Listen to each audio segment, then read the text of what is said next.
नमस्कार, स्वागत है आपका कमेंट फटाफट में। अगर आपके पास भी कोई सवाल हो तो आप हमें भेज सकते हैं। हमारा नंबर आपके स्क्रीन पर फ्लैश हो रहा है, उसे नोट कर ले 9136934065। इस नंबर पर अपना सवाल हमें व्हाट्सएप करें। अपना नाम, अपने शहर का नाम और कमोडिटी से जुड़े हुए सवाल आप हमें भेज सकते हैं। अगले आधे घंटे तक हमारे साथ दो मेहमान हैं। भूपेश शर्मा है, टेक्निकल एनालिस्ट हैं बीकानेर से। रवि देवरा हैं, कुबरजी ग्रुप से। ये दोनों मेहमान आपके सभी सवालों के जवाब देने वाले हैं। साथ ही आज हमारे साथ एक बहुत ही खास मेहमान हैं, माइकल डी रियांजो हैं, प्रेसिडेंट है सिल्वर इंस्टीट्यूट के। इन सिल्वर इंस्टीट्यूट ने एक रिपोर्ट जारी की है, उसी पे उनसे बातचीत करेंगे। थैंक यू मिस्टर डी रियांजो। The silver market is projected to experience its fifth consecutive year of deficit in 2025. What are the primary factors contributing to this sustained deficit, and how might this influence long-term price stability? Mr. Di Rianjo. Well, first of all, thank you for having me this morning or this afternoon in India. I'm actually going to India tomorrow for our India Silver Conference in Udaipur beginning on Friday night. But to your question, the fundamentals of the market are extraordinarily strong. Last year, we experienced yet another deficit in the market. That deficit was a little bit smaller than the previous years, but nonetheless, quite frankly, we project that we'll have another deficit this year. So what we're seeing is a little less supply come into the market with strong industrial demand. As a matter of fact, our industrial demand last year hit another record of about 680.5 million ounces. And for 2024, or 2025, we're calling for a slight decrease, but it'll still yet be another strong year for industrial demand. So calling for a little bit more mine production next year or this year, a small slip in industrial demand, but we do forecast a market balance of about minus 21% this year. So that is all leading to a bullish environment for silver. One more thing you mentioned about the industrial demand, given concern of China's economic prospects. How might this affect global silver demand, especially considering China's role in industrial consumption? That's a great question, and that's the reason why at this point we're somewhat cautiously optimistic about industrial demand in 2025. China, as we all know, is one of the leading industrialist countries in the world, if not the most.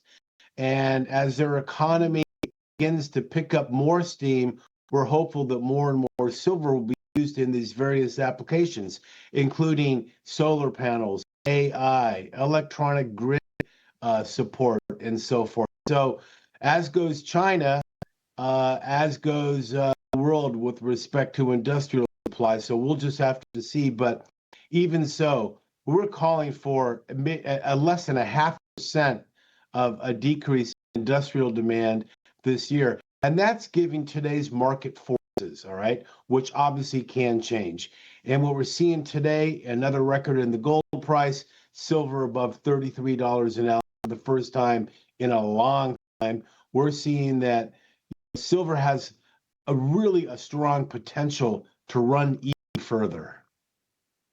Also, when you had come for the interview, that time also you had told us that silver prices has more room to go from here, but we could not see such great rally in silver prices. So we can expect such rally in coming months? Well, I don't want to forecast a rally. I'm just going on with the fundamentals of the market. I mean, the fact is that there's never been a better setup for silver in the last 30 years. You know, in 2011 we got to $49 an ounce.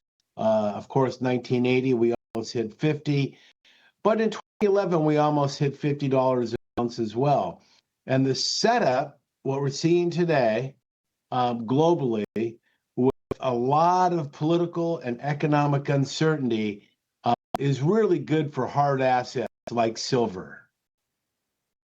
more thing about how have recent US tariff policies and geopolitical uncertainties influenced silver investment trends and market volatility?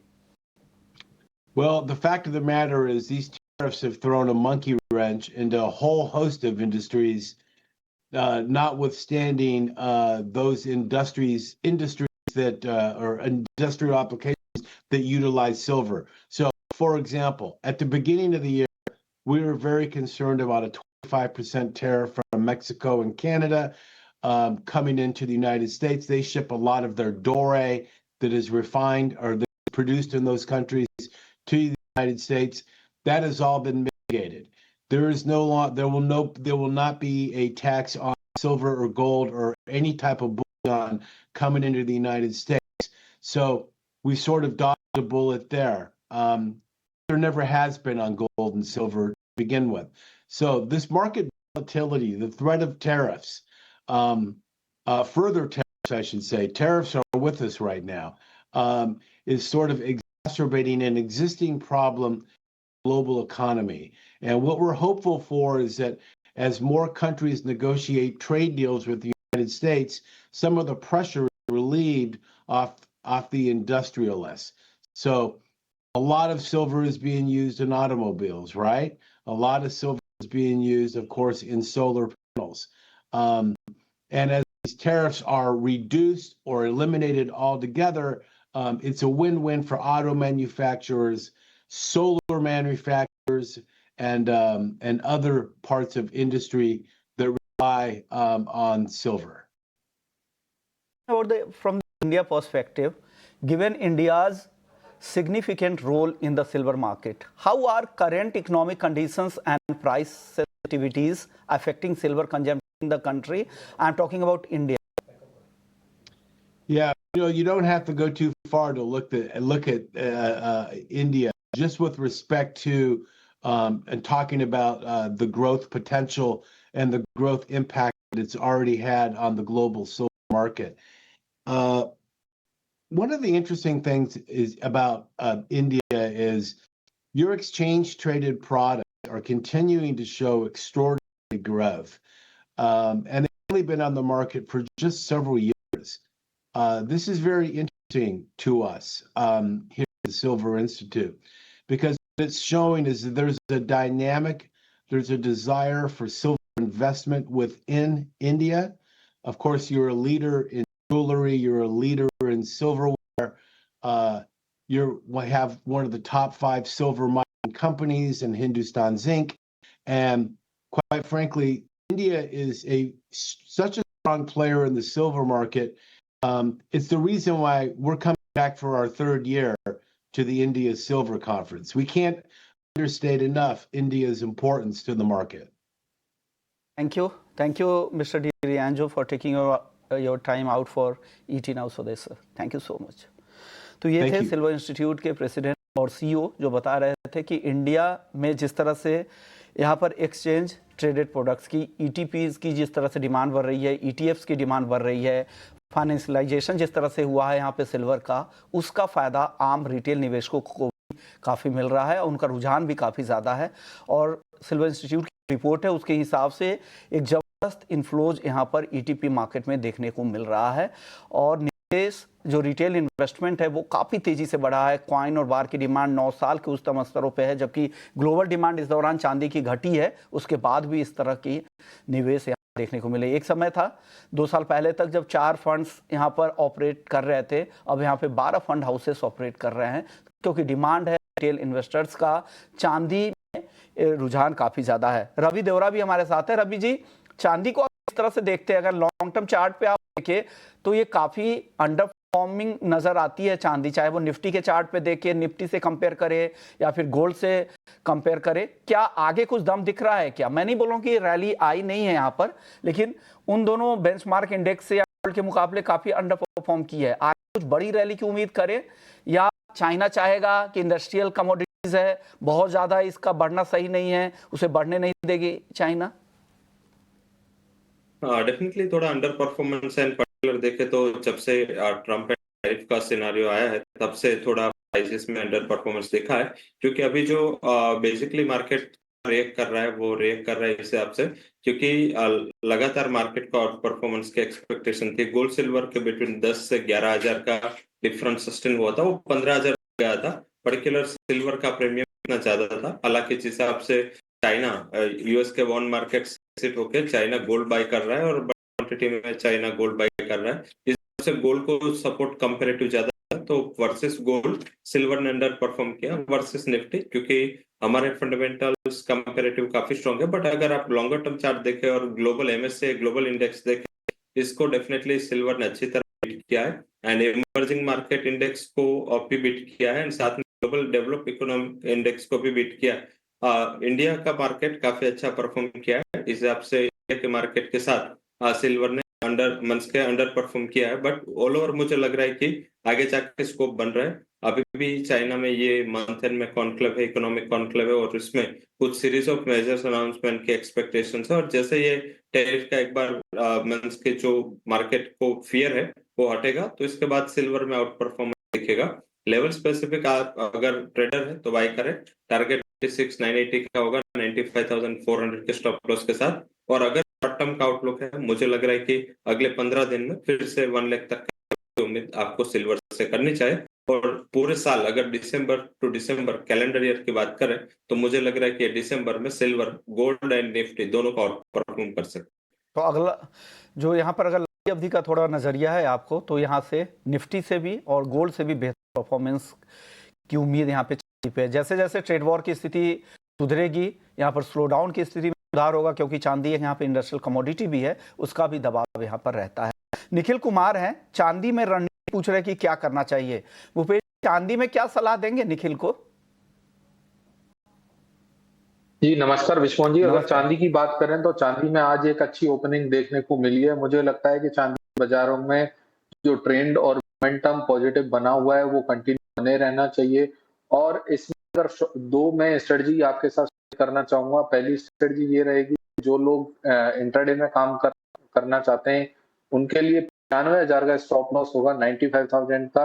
और जो लोग इस week के हिसाब से काम करना चाहते हैं उनके लिए स्टॉप लॉस 94,000 रहेगा। अपसाइड में मुझे लगता है बाजार 97,300 और ऊपर में उसके ऊपर सस्टेन करता है, तो ऊपर में 99,000 और 1,01,000 तक के भाव भी बहुत आसानी से देखने को मिल सकते हैं। ये सलाह है चांदी पे हमारे दोनों मेहमानों की तरफ से। चलिए वक्त है ब्रेक का। ब्रेक के बाद सिर्फ सवालों के जवाब लिए जाएंगे। हमारे दोनों मेहमान हमारे साथ बने रहेंगे। हैं अगले दर्शक के सवाल की। प्रेम साहू हैं रांची से, सोने का हाजिर भाव पूछ रहे हैं। हालांकि हाजिर बाजार आप अपने शहर के ज्वेलर से पूछ सकते हैं, नहीं तो जीजेसी जैसी कुछ एसोसिएशंस हैं उनके वेबसाइट पे जाके भी आप कर सकते हैं।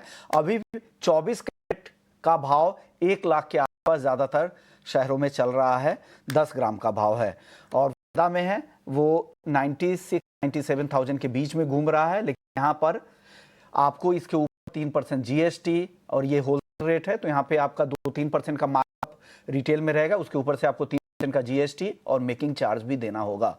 अगले दर्शक हमारे साथ अरविंद जैन हैं। चांदी का भाव ऊपर में कहां तक जा सकता है? हालांकि चांदी पर राय अभी दी है हमारे मेहमानों ने, एक बार अभी जी फिर से इनके लिए बता दीजिए के लिए। अगर शॉर्ट टर्म का नजरिया है तो में जो अपर साइड टारगेट हमने रिकमेंड किया है वो 1 लाख का रिकमेंड किया है, तो वहां पे आप जा सकते हैं। अगर ट्रेडिंग का नजरिया है तो ऑलरेडी मैं एक स्ट्रेटेजी उसमें दी है, जिसमें चांदी में आप बाय करके चल सकते हैं। 95,400 का लगा है और अपर साइड मुझे लग रहा है कि थोड़ा सा स्टेबिलिटी है। थोड़ा अपर साइड जो टारगेट है वो यहाँ से आपको 96,980 तक मीन्स ऑलमोस्ट 97,000 तक के टारगेट आपको इंट्राडे में आते दिख सकते हैं। ओके, अगले दर्शक हमारे साथ हर्ष हैं जयपुर से। हर्ष का सवाल है नेचुरल गैस में टारगेट और स्टॉप लॉस पूछ रहे हैं। भूपेश जी, एनजी पर आपकी राय क्या है? कमजोरी तो आज दिख रही है काफी।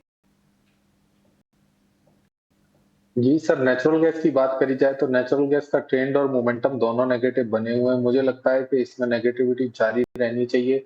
278 279 के आसपास कहीं भी वायदा मिलता है तो इसमें बिक्री करें। 283 के ऊपर का स्टॉप लगाएं। नीचे में मुझे लगता है 266 और 261 के लेवल आसानी से दिखाई देने चाहिए।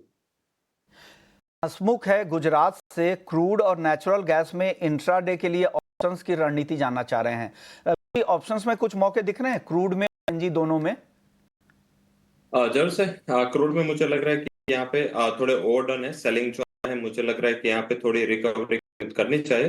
लेवल स्पेसिफिक बात करें तो आप वहाँ पे 5300 जो कॉल ऑप्शन है वो 200 के जितने मिले बाय करके चले। स्टॉप लॉस लगा अराउंड 170, एक छोटा स्टॉप लॉस होगा और 300 तक के टारगेट देखने को मिल सकते हैं। बेसिक रीजन क्या है, क्योंकि लग रहा है कि जिस हिसाब से जिस रीजन से आज प्राइसेस में करेक्शन है, क्योंकि आज काफी कम वॉलेटिलिटी है, क्योंकि आज यूके के मार्केट बंद है, यूरोप बंद है, तो हिसाब से आपको वहां पे फॉलो अप नहीं दिखा है।